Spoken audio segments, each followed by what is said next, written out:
Salut tout le monde, Jean-François Leclerc de l'équipe Ski-Doo Insolène en compagnie de Hugo Lorquet. Là, Hugo, écoute, on est où? On n'est pas à ta shop? Non, on n'est pas à ma shop, mais la seule chose qu'on peut dire, c'est qu'on a vraiment une belle motoneige en arrière de nous. Le Formula Mach 1 1989, puis ce qu'on voit pas, puis ça, c'est un petit peu la beauté de la chose, il y a d'autres motoneiges aussi qui sont super intéressantes qu'on va pouvoir regarder un petit peu dans le futur, mais pour l'instant, ça ici, là, c'est à toi. Effectivement, on est dans un endroit, en anglais, on dit undisclosed location.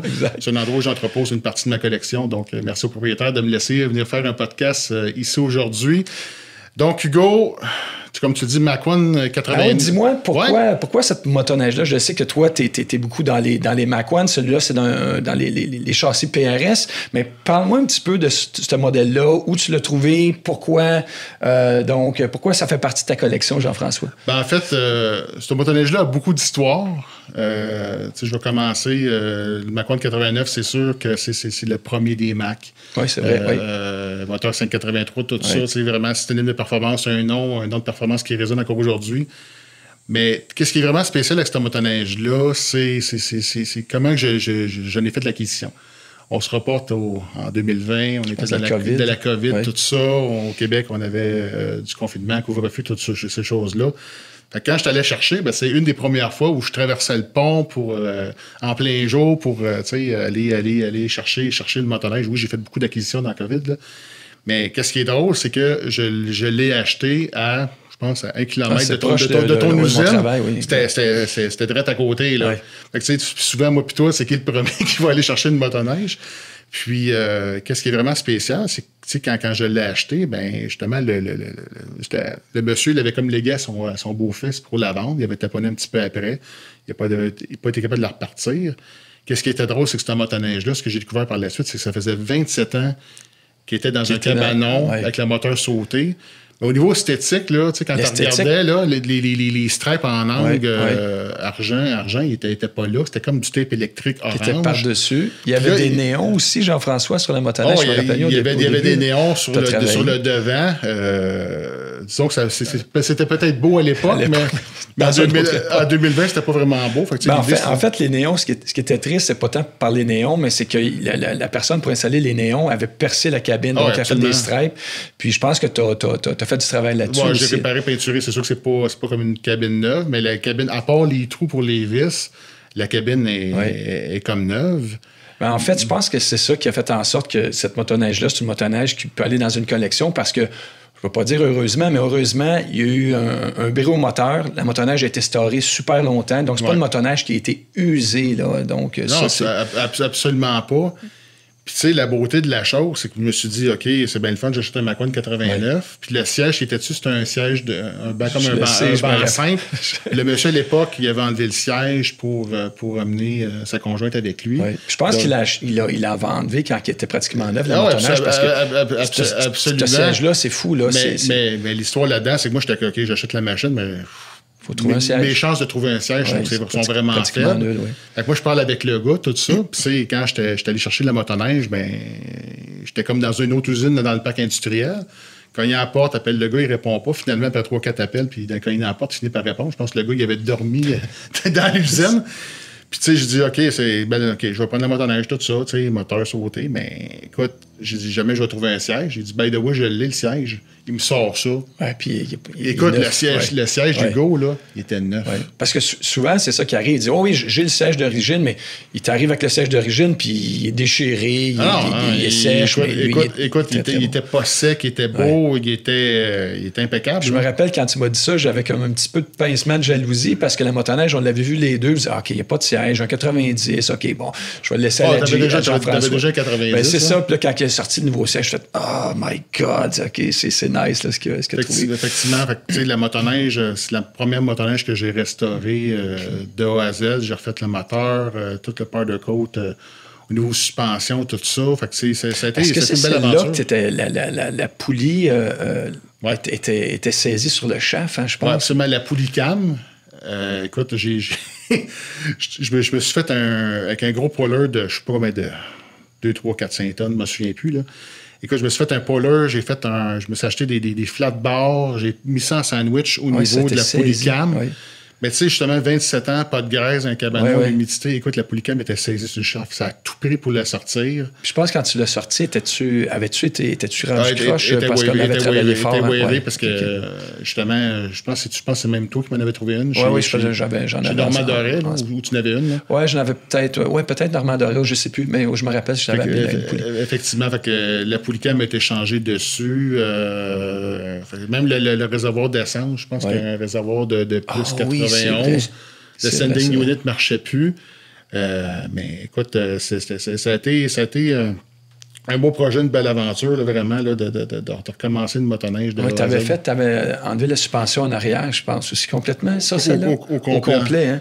Puis après ça, on avait tout repeinturé ça. Tu avais refait. Je pense que c'est toi qui as fait mes roulettes. Oui, les roulettes, en fait, pour les roulettes les plus faciles là, à arranger, c'est vraiment les roulettes de PRS. Là. Tu les peintures noires au complet, puis après ça, tu les polis sur dessus. Donc, papier sablé, puis après ça, ils viennent super belles, quasiment comme d'origine. Donc, c'est sûr, ceux les plus faciles versus ceux qui sont plus plastifiés aujourd'hui, qui sont plus compliqués à ramener. Mais sinon, écoute, 1989, comme tu disais, c'était la première année du Mach 1, en fait, du Mach 1 dans le PRS avec le 583. Oui. Puis la première année, il y a eu, je ne sais pas si c'était on ne peut pas dire des rappels, mais il y a eu des améliorations sur la motoneige parce que je me rappelle à l'époque, les premiers, avant le Mach 1, tu avais le Formula Plus, donc en 88, tu avais un Formula Plus qui performait, en tout cas sur le top speed, performait pratiquement autant que le Mach 1 89, donc un Formula Plus 88 qui était en bonne shape, qui était bien ajusté, était plus rapide que Mach 1 1989 que les setups étaient moins bien ajustés dessus. Puis surtout qu'en 89, c'est là, je pense, Jean-François, que le Mach 1 dans ce châssis-là était le plus lourd. Je pense qu'on était à 517 livres. Donc après ça, on a rebaissé, puis on a recommencé à monter un petit peu dans les dernières années, mais on n'a jamais été aussi haut qu'un 517 livres. Puis si on veut revenir un petit peu en arrière, les premières années de PRS, les Formula Plus 85-86, on était à 448 livres. Donc quand même assez léger. Ensuite, en 87, on avait monté de 12 livres, 460 livres. Donc, il y avait une augmentation du poids d'une année à l'autre. Ensuite, en 1988, on est passé à 500 livres. Puis, cette année-là, on était 517. Donc, il y avait une question de poids. On était un 17 livres de plus lourd que le 1988, qui était un Formula Plus. Après ça, mais en fait, ce qu'ils ont fait dans les rappels, que je me rappelle, il y a peut-être des choses que je oublié. En fait, il y avait plusieurs choses qu'ils ont fait dans les rappels. Oui. Donc, je t'écoute là-dessus. Ouais. Oui, si j'oublie, tu l'as dit. En fait, si on commence par l'avant, ce qu'ils ont fait au niveau du moteur, ils ont changé les jets, ils ont demandé de modifier le positionnement de l'aiguille dans les carburateurs. Ensuite, la rotary-valve a été changée, donc nouvelle rotary-valve. Au niveau du filtre à air, on a percé 2 trous. Donc, pour avoir une meilleure circulation d'air. Puis je me rappelle, c'est drôle parce que chacun des concessionnaires perçait avec du genre de grillage, là, comme je pense qu'ils trouvaient. Fait que d'une machine à l'autre, ce que j'ai vu dans ces années-là. Comme la cage à poules. Oui, c'est ça. Il y avait des cages à poules qui étaient différentes que d'autres. Puis même les vis étaient différentes de ce qu'il y avait sous la main, j'ai l'impression. Donc, ça qui a été fait, il y a eu des modifications au niveau de la clutch. La menue ou la menante, je ne sais plus c'était laquelle, mais il y a eu des modifications aussi au niveau de la clutch. Puis je pense que les 2 plus grosses modifications qu'ils ont faites, c'est qu'ils ont shavé la tête. Ouais. Donc, on a augmenté, je pense, la compression, on a shavé la tête. Et l'autre grosse modification qui était faite, c'était au niveau de l'exhaust, du tune pipe. Ils demandaient, je pense qu'il y avait un genre de core à l'intérieur.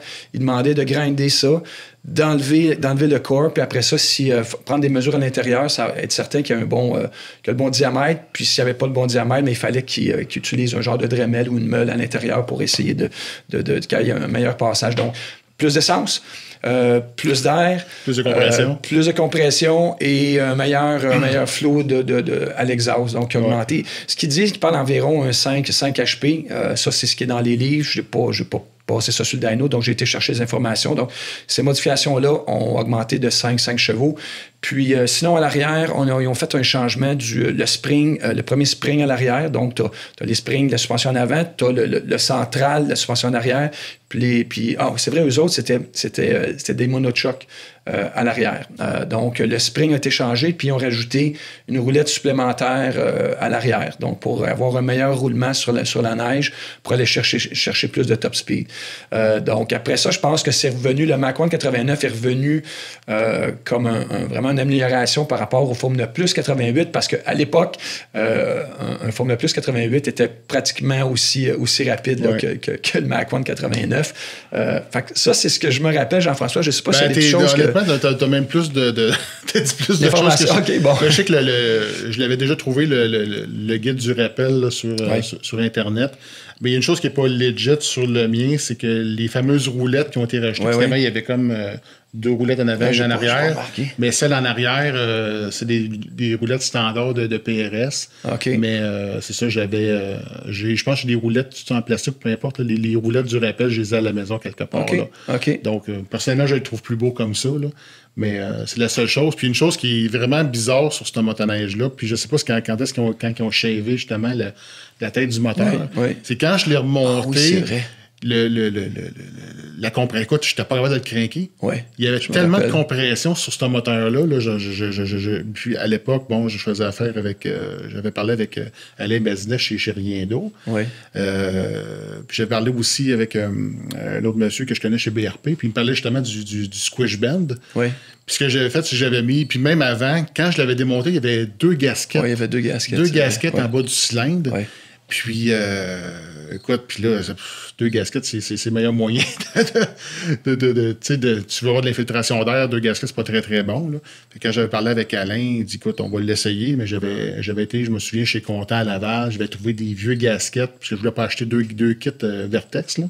Donc, j'avais trouvé des gasquettes originales avec comme la colle à gasquette Permatex. J'avais collé les 2 gasquettes ensemble pour faire une bonne étanchéité. J'avais réinstallé.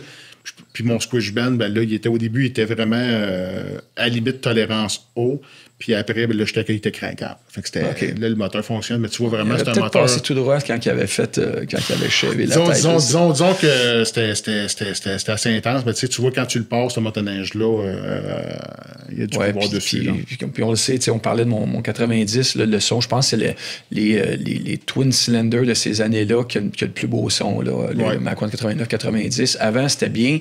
Après, je pense qu'il y avait peut-être des restrictions au niveau du décibel, là, des décibels. Puis après le 183, le son commençait à être plus fleutré ou je sais pas trop quoi. Là. Il était moins intéressant. Mais oui, c'est ça. Parce que, en fait, je connais beaucoup les specs du 89-90 parce que moi, j'ai le 90 puis j'étais curieux de voir la différence entre les 2 motoneiges. Puis quand ils ont passé la motoneige 90, ils ont fait changement des genre de stickers, là, des décalques. Et puis, toutes les améliorations qu'ils ont faites 89, on les appelait les 89,5, ont été transmis sur le 1990. Donc, ce qu'on trouvait là-dessus, le 1990 avait ces modifications-là. La seule chose que je comprends pas, c'est que celle-là ici, on est à 517 livres, puis le 90, on est à 507 livres. Donc, d'une année à l'autre, ils ont perdu 10 livres entre les 2 modèles. Puis quand tu regardes les deux motoneiges side-by-side, fouille-moi ce qu'ils ont fait. Les 2 motoneiges ont l'air identiques, mais ils ont shavé, ils ont enlevé 10 livres qui n'est pas négligeable. Je sais qu'au niveau de la cloche, le taper du crankshaft est différent. Ça prenait-tu un poids différent pour ces années-là? Oui, le poids 89 il est plus gros, me semble, que le 90. Là. Donc, il y a peut-être un petit peu de perte de poids là. Mais je ne sais pas où le reste, parce que... c'est sensiblement la même affaire. Ouais. Même en 90, il y a un petit réservoir en plastique pour le Preston, je pense, là, que de plus, que lui n'a pas. Mais il y a beaucoup de... On entend un criquet. Oui, ça, on entend un criquet. Je ne sais pas, il est où, là, mais... Il est proche. On va faire semblant qu'il existe plus. Exactement. Qu'est-ce qui est le fun de l'hiver, c'est que... Il n'y a plus de criquets. On les entend pas. Oui, c'est ça. Fait que différence, 89-90, puis je peux pas... à regarder la motoneige, je suis pas capable de voir la différence de où ils ont chevé 10 livres. Comparativement, là, je reviens en arrière, je sais qu'on parle pas du Mach 1 de ces années-là, 89, mais une autre différence d'un modèle à l'autre, c'est quand tu prends le Formula Plus 85-86 versus le 87, on est capable, même si les deux châssis là semblent identiques, on est capable de voir où ils ont enlevé le poids. Les skis sont différents. Les bras de suspension, comme on les appelle les PRS, c'est pas les mêmes. Ça. Donc, il y a des différences à ce niveau-là. Puis après ça, les années 85-86, je pense que les cabines étaient en fibre de verre. Après ça, étaient en méton, qui était plus lourd. Donc, même si tu regardes ces deux motoneiges-là, les Formula Plus 85-86 avec la 87, les deux motoneiges ont l'air semblables, mais on est capable de voir les différences au niveau là, de l'assemblage. Mais le Mach 1 89-90, là, j'ai regardé, ou ben non, je n'ai pas été assez attentif. J'ai pas vu la différence entre les deux, là, entre les deux modèles. Mais oui, c'était l'année, je ne veux pas dire malheureusement, là, mais c'est quand même l'année du Mach 1 qui était le plus lourd. Oui, puis il y a un article que Supertrucks avait écrit à l'époque, c'est des Underachievers, là. Puis il disait justement que le Mach 1, justement, le 90, il y avait beaucoup d'améliorations, mais le 89, tu sais... les gens s'attendaient exactement. Puis je pense qu'il y avait une beaucoup, autre chose aussi, de mémoire, l'angle d'attaque de la chenille par rapport dans le fond, les glissières étaient un petit peu trop, je pense, trop élevées. Ce qui faisait en sorte que ça créait trop de friction, d'où justement le quatrième ouvrière. Oui, parce qu'on est passé d'une chenille de 114 à 121. Ouais. C'est pratiquement la différence aujourd'hui avec les 121, 137. Puis autant un 137 pouces est peut-être un meilleur compromis dans tout. Le 121 pouces versus un 137 et dans les sentiers tapés, une meilleure maniabilité. Puis je me rappelle, à l'époque, c'était la même chose. Le 121 pouces va être une meilleure chenille, un meilleur setup là, dans le châssis PRS, mais dans des conditions, encore une fois, qui sont idéales, le 114 pouces, là, donc, le ratio avec l'avant qui était 36 pouces versus la 114 pouces, c'était vraiment un go-kart. Si on pense que les Mach 1 89, c'est un go-kart, Formula Plus des autres années, on est encore plus petite chenille, c'était super maniable. Mais pas de traction. Donc, on n'avait pas beaucoup de traction, mais quand les sentiers étaient solides, puis dans les bois, dans les courbes, là, vraiment, c'était... en fait, c'était... avant 89, je pense que c'était mes modèles à moi préférés dans des conditions spécifiques, qui étaient des conditions de sentier damé, dur, à environ moins 15 degrés. Le 114 pouces, c'était incroyable. Tu faisais juste penser qu'il y avait une courbe, puis ça tournait. Après ça, 121, tu avais un avantage au niveau de la suspension, tu allais chercher moins le fond des bosses, puis tu avais un meilleur grip aussi. Ouais, mais te connaissant, Hugo, pour faire beaucoup de motoneige avec toi, je sais que tu aimes beaucoup faire danser la motoneige dans les courbes. Là. Moi, c'est pas la top, je suis pas quelqu'un de top. Toi, c'est plus le survirage. Donc, ces motoneiges-là, essayez pas de faire ça avec une motoneige récente. Disons que ça se fait, mais c'est pas mal plus difficile qu'avec ces motoneiges-là où t'es plus bas puis les chenilles ont moins de traction. En fait, puis ça, c'est toute marque confondue, le seul modèle qui recrée un petit peu ça, c'est les SRX de feu Yamaha et les Arctic 4, là, donc qui restent des motoneiges quand même très basses. Puis surtout les premières années où on n'avait pas grand crampon, on était quand même encore capable de s'amuser, mais ça, j'ai noté à quelques reprises. Mais oui, sinon, c'est des motoneiges plaisir dans certaines conditions qui sont... Mais là, si on se rappelle justement à l'époque, Hugo, tu viens de parler de la concurrence, mais je voulais savoir, c'était quoi justement c'était quoi? 89, tu avais le Wildcat 650. Yamaha 89, tu avais l'Exciter 570. Après ça... L'Exciter 2, oui. Après ça, 89, t'avais pas le RXL, mais t'avais-tu le RXL? T'avais juste le Indy 650. Le RXL est sorti plus tard, en 89. Fait que... Tu vas demander à Jean-François Hood. Il est très bon là-dedans. Oui, de comparer. Mais en fait, à part le Yamaha, en fait, 89, Yamaha, t'avais l'Exciter, puis je pense que t'avais encore le VMAX 535 89. Je me rappelle plus. Je pense que oui. En tout cas, s'il y a des gens qui veulent nous répondre à ça, mais je pense que c'était la dernière année du VMAX 535, puis tu avais l'Exciter 570. Mais sinon, cette motoneige-là avait des gros souliers à chausser parce qu'ils se battaient contre des motoneiges qui avaient beaucoup plus de cylindrée donc 2 cylindres dans l'article 4, le Wildcat, 650, puis après ça, tu avais le 653 cylindres dans Polaris. Donc, on avait peut-être un désavantage au niveau de la cylindrée, mais je pense que ce qui faisait la différence, puis tu peux en parler plus, c'est au niveau des échappements, puis rotarivage, Jean-François. Là, effectivement. Qui donnait plus de torque. À l'époque, Skidoo, l'avantage de Skidoo dans ce là, puis tu sais, c'est des technologies qui existent encore aujourd'hui dans des formes différentes. Là. Mais tu sais, la rotarivage, ce qu'il disait, c'est que CC pour CC, c'est des moteurs, mettons pour une cylindrée égale, c'est des moteurs qui développent davantage de puissance. Puis aussi avec les Valve, c'est comme deux moteurs en un, donc plus de torque à bas régime, puis plus de puissance à haut régime. Oui, surtout en bas, les autres moteurs, là, j'ai pas essayé les autres marques là, à plusieurs reprises, mais ce que je me rappelle, ce que j'avais essayé à l'époque, c'est que au décollage, ça prenait de la révolution pour faire avancer des Wildcat, des Yamaha, des Polaris, tandis que le Bombardier, le Skidoo, t'avais du torque en bas, là. T'avais vraiment du pick-up là, à plus basse. Ça, c'est dans mes souvenirs. Là. Donc, oui, le Rotary Rave, là, il donnait bon. Effectivement, si on regarde aussi l'héritage des Mac, on a déjà parlé dans le passé, même dans le précédent podcast, mais pour moi, le Mac One 89, c'est vraiment le début d'un nom légendaire chez Skidoo. C'est un nom qui fait rêver encore aujourd'hui. Mais tu sais, quand tu regardes, mettons, là, si tu regardes cette génération spécifique-là de Mac, puisque toi, tu as un 90, je sais que tu l'aimes beaucoup, puis pour toi, il est très... En fait, mon 90, c'était moi aussi ma motoneige personnelle, que j'ai la première que j'ai vraiment remontée, qui a été plus loin que l'esthétique externe. Finalement, oui, ces deux motoneiges qui Effectivement, dans le fond de la question, c'est qu'est-ce que ça représente pour toi, les Mac, mettons, dans ces années-là. Moi, vraiment, même quand j'ai acheté ma première motoneige, c'était un Mix 86, mais il était déguisé en Mac One 89. Esthétiquement parlant, il était identique. C'est sûr que ça n'a pas la même puissance, là. Mais pour moi, c'est significatif. Il y a comme... Je me souviens très bien, mes premiers kilomètres en motoneige, j'étais à Québec, chez mon cousin Jean, puis dans les champs, puis j'avais mon MX, puis juste les lumières, tout ça, le feeling de conduire une motoneige, et puis, c'était assez lourd, je vous dirais, là, mais on roulait dans les champs avec ça, puis il n'y avait pas de problème. On restait pas pris. Il n'y avait pas de problème. Ou j'étais plus en forme pour me déprendre. Ouais. Mais, disons, pour moi, c'est une très belle époque. Puis, on parlait tantôt, justement, de quelque chose qui est particulier, cette motoneige-là. Même le pare-brise. Aujourd'hui, quand tu regardes de l'origine, ça se trouve plus, à moins d'être chanceux d'en trouver un original.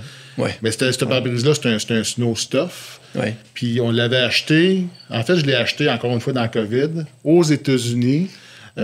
Puis j'avais tapé le numéro parce que il se trouve encore, mais tout noir. Puis je voulais pas l'avoir le noir, je voulais avoir la transparence que je trouve plus beau.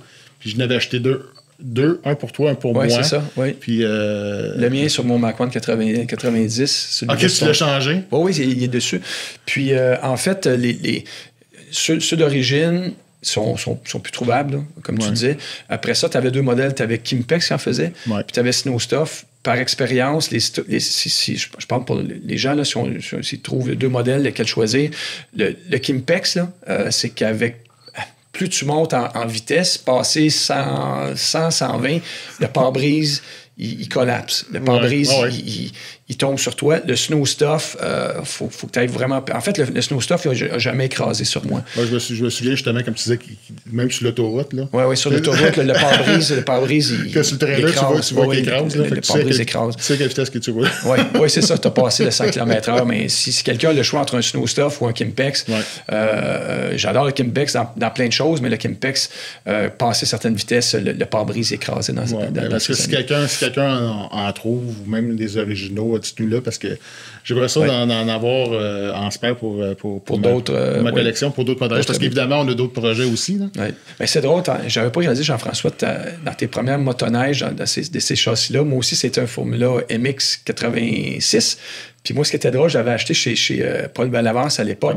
Puis c'était la fois où son garage avait passé au feu. Okay. Puis ma motoneige, j'avais acheté chez eux, puis le temps que je la reçois, j'allais la chercher, il avait passé au feu. Donc, j'ai pas pu avoir la motoneige, la cabine avait fondu. Puis ce que j'avais fait, j'avais trouvé une cabine de 1991. Donc, j'avais mis cabine de 1991 dessus, puis j'avais changé le moteur de MX, j'avais mis un moteur de Mach 1 89. Puis ce que je savais pas à l'époque, puis en tout cas, je n'étais peut-être pas relié, mais j'avais mis le filtre à air normal, il n'y avait pas les trous à l'arrière.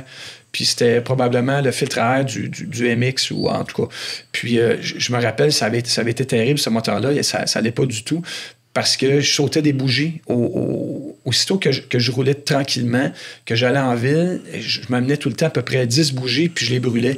Aussitôt que je roulais pas assez vite, que je le gonnais pas, c'était bougie après bougie. Puis le pire là-dedans, je l'ai eu comme 1 an et demi. À un moment donné, j'ai vendu la motoneige en expliquant que je saute les bougies. Donc, j'ai fait ça. Puis finalement, la personne a seulement pris il y a peut-être eu d'autres choses entre-temps. Là. Apparemment, que la personne a juste pris le filtre d'un Mach 1 89 avec les trous à l'arrière. Puis ça a été fini, les problèmes de sautage de bougies. Fait que j'ai roulé ça pendant longtemps. Ouais. C'est un détail, là. Donc, il y a peut-être eu une modification au niveau des carburateurs, ou je ne sais pas. Mais oui, ça avait été problématique. Ben, c'est un détail, mais te souviens-tu du tournage qu'on a fait avec motoneige.tv, saison 1 à Québec? Ouais. Je pense qu'il faisait comme 0-2, là. Ouais. Puis t'avais ton Mach 1. Moi, j'avais mon Mach 1 de 93, t'avais ton Mach 1 J'en avais 90. sauté beaucoup, mais je la comprends pas, celle-là. On avait refait les ajustements de carburateur parce que j'ai déjà roulé dans les mêmes conditions à très, très, très basse vitesse longtemps. Puis je me rappelle, j'étais content parce que j'ai jamais eu de problème en 90. Cette journée-là, OK, il faisait chaud, mais c'est pas grave. Puis l'autre chose, on roulait pas vite, mais normalement, ça... Effectivement, parce que, tu sais, à l'hôtel où on est skaté, il y avait comme plusieurs kilomètres, il fallait rouler en 30 km/h. Puis les Mach 1, ça n'aime pas. Ça n'aime pas rouler tranquillement, mais pareil, ça aurait dû le faire. Je pense que je m'avais amené 10 bougies d'asper. Je les ai passées. Je t'en ai donné 8, je pense. Oui, genre, là, je les ai passées, mais puis je me rappelle, je t'avais dit, c'est pas normal. Probablement, peut-être qu'on s'est trompé, ou peut-être c'est les circonstances, les conditions, mais j'ai jamais eu de problème. On avait refait les ajustements, on avait taponné beaucoup de temps, puis je me demande si on n'a pas fait une niaiserie. En fait, je pense que ce qu'on avait fait, c'est que tu avais, par désir de ne pas avoir de bris de moteur, tu avais juste enrichi un petit peu le vécu de la pompe à huile, fait que je pense qu'il était peut-être trop riche. Écoute, je sais pas, mais ça avait été catastrophique, mais normalement, c'est quand tu as le bon setup, ces moteurs-là, ils sont pas problématiques. Puis en fait, Jean-François, des moteurs qui sont quand même très fiables. C'est pas des moteurs qui sont non, en fait, sont réputés le 583 est réputé pour vraiment être le meilleur moteur à votre rotation. Oui, parce que c'est vrai, parce que de 89 jusqu'à quelle année qu'on fait ce moteur-là? Oh, facilement. Jusqu'à les moteurs de série 3, fait que je te dirais 98 de mémoire. Oui, c'est ça. Ils les ont fait longtemps. Ouais. C'est pas que sur 98, oui, c'est ça, exactement. Oui, puis si tu as quelqu'un qui va acheter un Mach 1 de 89, qu'est-ce que tu demanderais de faire vérifier? Moi, il y a une chose que je le sais, là, mais quelqu'un qui va acheter dans ces années-là un Mach 1 de 89, ça serait quoi les choses à vérifier pour s'assurer là, que c'est une bonne machine legit? Je te mets au défi. Là. Au défi. J'ai quelque chose en tête, là, mais... Une bonne machine legit, absolument, quoi je te dirais, c'est le casting du moteur, là. Absolument. Oui, au niveau que ça soit... En fait, moi, ce que je voulais dire, il y a une chose qui je dirais le numéro de série aussi. Oui, le numéro de série, mais la chose qui est difficile, c'est pas tant savoir est-ce qu'il y a les bonnes pièces de la machine, mais c'est au niveau de l'huile d'injection. Je trouve le gros problème personnellement, c'est tous les moteurs comme ça, Rotaryval, c'est qu'on a souvent la mauvaise surprise que l'huile d'injection va couler dans la base. Ouais.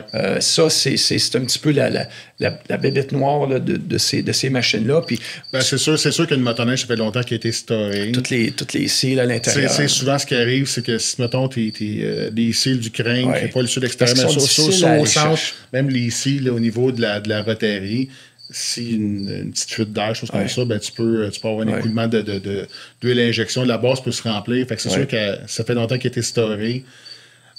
Ça vaut la peine de juste tourner la poulie, voir s'il n'y a pas avant d'essayer de partir. Parce que présentement, mon Mach 1 90, il faut que je l'ouvre parce que la base est remplie d'huile.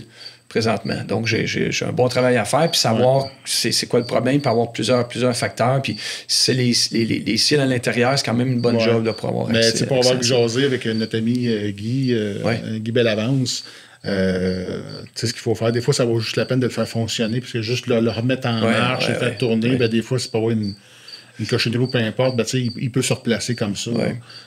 Mais ça vaut, comme je te dis, ça vaut la peine de le Je te dirais versus les entrées d'intake conventionnelles avec les reed valves. Les reed valves, c'est le gros bobo, là. Donc oui, c'est performant, mais il y a un petit hic avec ça.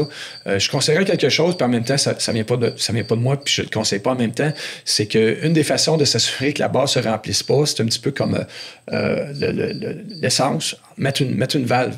Mais ça, tu es certain de pas avoir le problème de remplir ta base. Mais le problème avec ça, il ne faut pas l'oublier. Mettre une pince.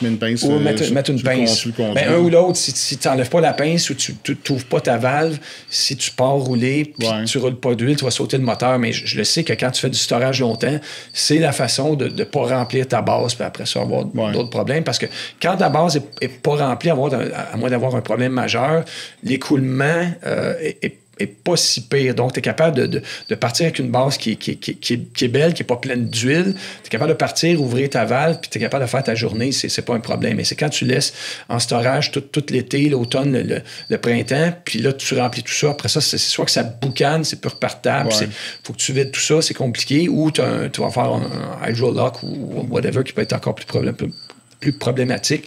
Donc, je conseille ça, puis en même temps, je ne le conseille pas parce que tu peux sauter le moteur si tu l'oublies. C'est bon. Jean-François, il y a 2 autres questions que je vais te poser. La première, le Formula Mach 1 1989, dans ta collection, est-ce que c'est ton top 3? Est-ce que c'est ton top 1? C'est quoi, c'est dessus ou dans tes... Ben, je te dirais très haut j'aime toutes mes motoneiges, mais celle-là est très, très spéciale. Pourquoi? Parce que je l'ai restaurée, je suis allé chercher, je l'ai faite dans le COVID.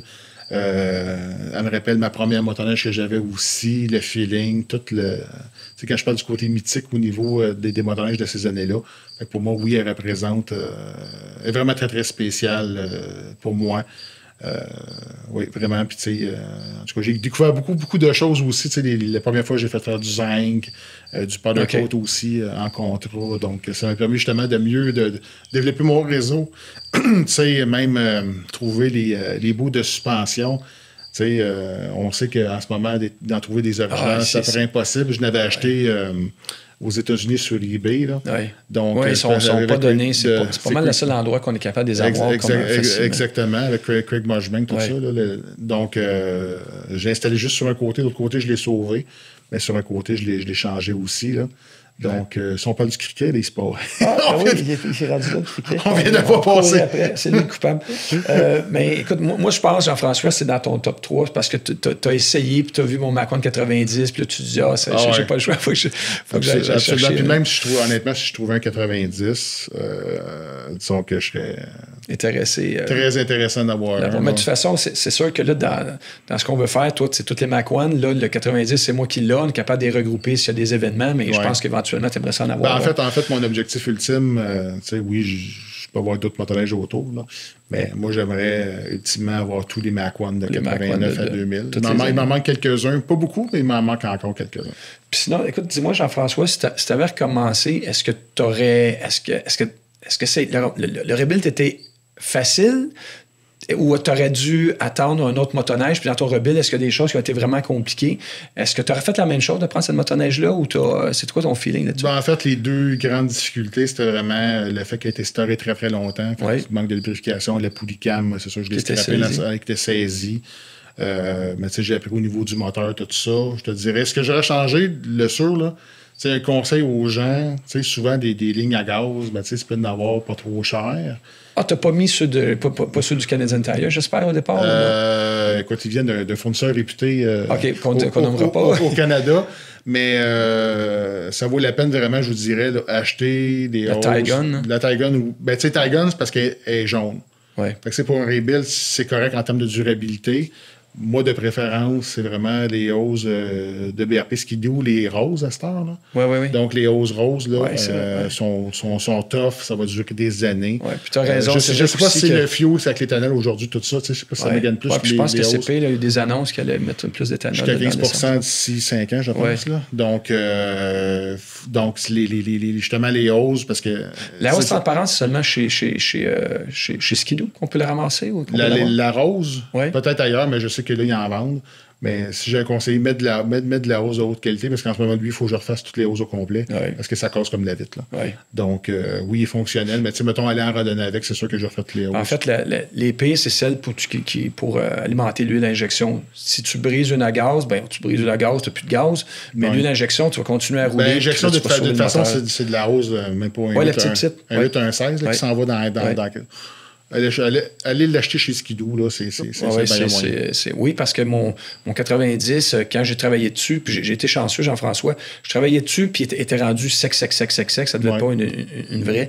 Puis je l'ai brisé, puis j'ai continué à travailler, puis je dis, hey, c'était quoi le... C'est pas normal, j'ai entendu un crack.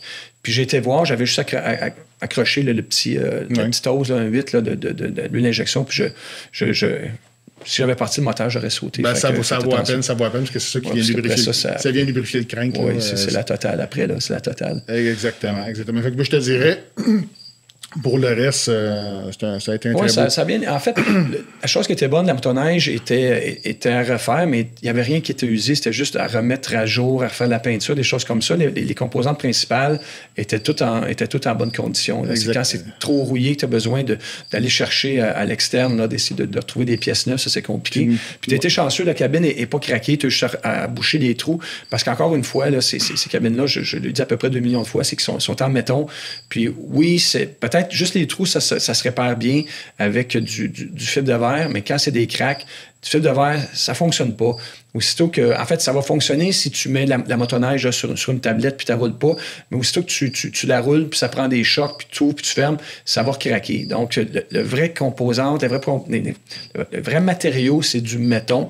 Puis ça, c'est ce que tu disais. Puis je répète parce que je veux que les gens, si le mot se passe, à un moment donné, quelqu'un qui va ramener les techniques, là, mais c'est le même matériel qui était pour les anciens, les gros camions, les Freightliner, les choses comme ça.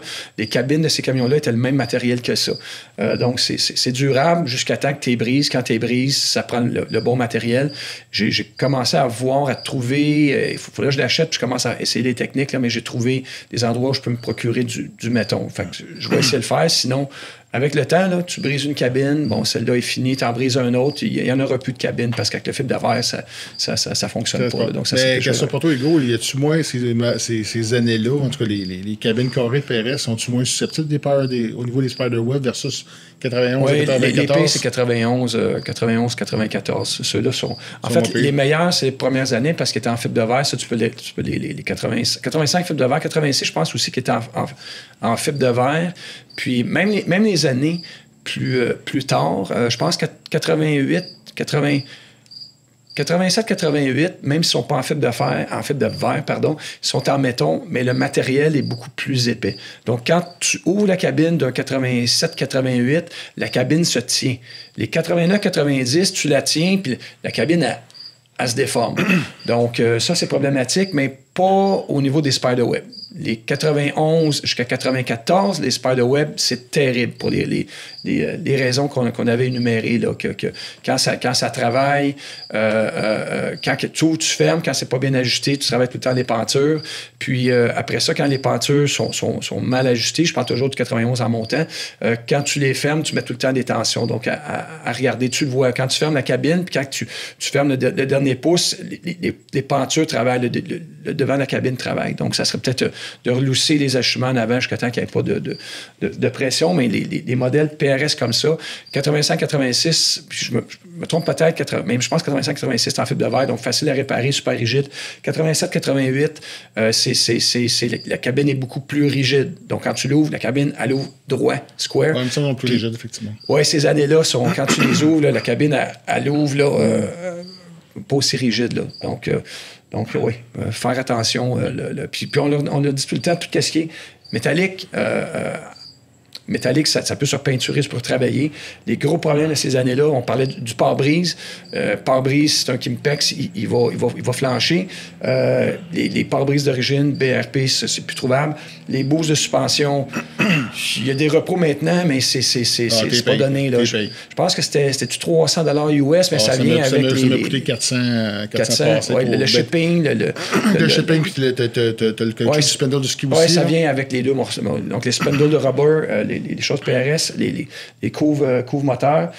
Puis, l'autre chose, cabine pas brisée, ça se repeint. Ça se repeint, mais c'est dispendieux. Chez Do Decal, tous les stickers de ça, on est capable de les retrouver. Mais l'affaire, c'est le siège. Puis surtout, ce siège-là, il y a une couple d'affaires qui est complexe. Il y a le logo à l'arrière, Jean-François. Tu as le stamping sur la porte à l'arrière. Donc, c'est compliqué à voir. Puis, sur le dessus siège, tu as toutes les bosses.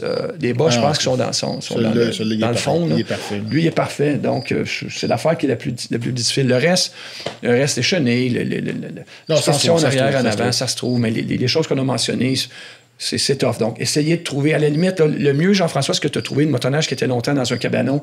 Le moteur, là, à la limite, c'est pas important. Il y en a des moteurs, c'est de la mécanique, le matériel se trouve pour remonter, mais c'est ce qu'on a dit que c'est vraiment difficile à trouver. Là. Effectivement. Ouais. Donc, Hugo... C'est-tu la fin? Ben, c'est sur la fin. Écoute, on pourrait parler encore des heures, mais tu sais, faut se réserver quand même du temps pour d'autres motoneiges aussi. Donc, Hugo, Macwan 89, écoute, on pourrait en parler pendant des heures. Pour moi, c'est vraiment une motoneige qui représente beaucoup. Je pense même pour toi aussi. Un nom légendaire chez Skidoo. Donc, comment on peut conclure ça, ce podcast-là? Ben écoute, Jean-François, on conclut ça que ce qu'on veut, nous, on veut préserver des machines. T'en as une super de belle, Jean-François, là, que c'est un super de bel exemple. En fait, la seule que j'ai vue plus belle que ça est au musée à Valcourt. Neuf. Je sais pas si c'est neuf, là, mais pratiquement pas de millage. La seule motoneige à date, là, le Macwan 89 que j'ai vu, qui était en meilleure condition que la tienne, là, juste pour dire que la tienne est en très bonne condition, c'est celle qui est au musée. Ouais. Puis nous, ces machines-là, on les utilise pour les rouler. Donc, s'il y a une possibilité de nous voir en sentier, ça serait le fun. Moi, j'aurais mon 90, toi, mon 89, ça serait génial. Mais sinon, bravo Jean-François, tu as une super de belle machine. Je sais que tu es dans une bonne famille, comme on dirait. Là. Donc, effectivement, puis je suis très content de l'avoir acheté. Donc, Hugo, regarde, c'est une promesse pour un prochain podcast. Puis écoute, on a fait un Macwan 89 qui est un PRS. Ça, c'est un 94-89. Puis on se posait la question, on a encore plusieurs PRS, mais on a des F2000, on a des CK3, on a plusieurs autres machines. Fait qu'on je pense qu'il y a un spécial Maxit qu'on voulait faire aussi. Oui, c'est vrai.